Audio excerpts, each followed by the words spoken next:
Hello and welcome to another edition of FYI. I'm Michael McVicker, and whoa, and today we're looking at a great film called Pursuit of Happiness, starring Will Smith. With us today in the studio we have Michael Coughlin and Stacey Lodge.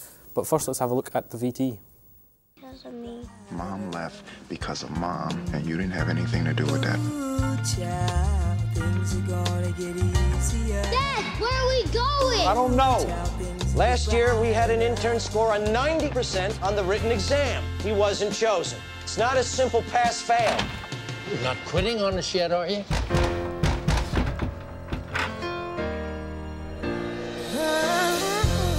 Jay says you're pretty determined.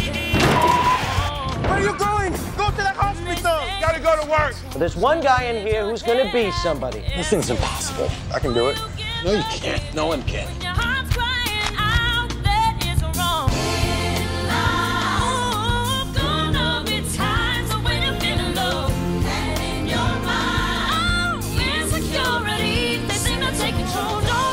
You got a dream, you gotta protect it. People can't do something themselves. They want to tell you you can't do it.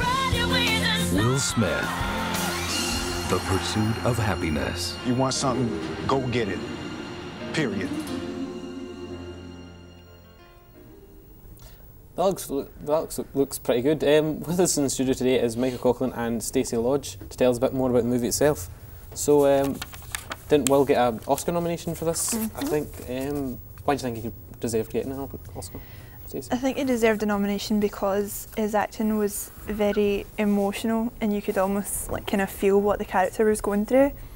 And he cried in it, and it's very sad, and it's like very hard for me to see a grown man cry. And for Will Smith, I thought it was very good for him to go up from comedy to seriousness. I think he did it very well, and he deserves this nomination. Okay. Pursuit of Happiness, based on a true story. Tell us about the storyline a bit, Michael, for people who haven't seen it. Well, it's about a man who is poor and living in a toilet. And, Is he actually living in a toilet? Well, I think so. In the Cubicle, he maybe? lives in a toilet cubicle. Not in Not the in the toilet. toilet. No, in the cubicle of the toilet. And she sleeps on buses and stuff like that, and he's trying to make his life better for him and his son. So he's getting a job and trying hard and trying to achieve the American dream, which, and I don't know, you'd have to watch to find out what happens. I suppose. What about you talked about his son there? Son gives a great performance. Why do you think he was able to give a good performance? Because they're actual father and son, so they've got a strong emotional bond between them that has been there. Better than faking them? Yeah, it's better than faking. It's not so much acting, it's more just like you can see it in their eyes and the way they embrace each other. It's real.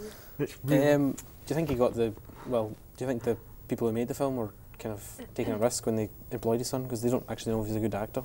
Yeah, well, you take many risks in your life, and I think they made a risk and it was a good choice. They might have not have been the best actor in the world, but it was good enough. Movie's all about one man trying to find his happiness. Stacey, what makes you happy? Generally, just being with family and friends makes me happy, and spending time together, especially at the holidays, like Easter, Halloween, Christmas, and all the ones in between, like Valentine's Day and With your family? well, friends. Yeah, you got to go into the Valentine's disco at the club. Right, okay. I believe you. Only. Well, Christmas. What made you happy? What did you get made you happy at Christmas? Driving lessons. That don't make me happy anymore because I hate my instructor. No, It reminds me of someone, but I won't say who. Okay. Don't say.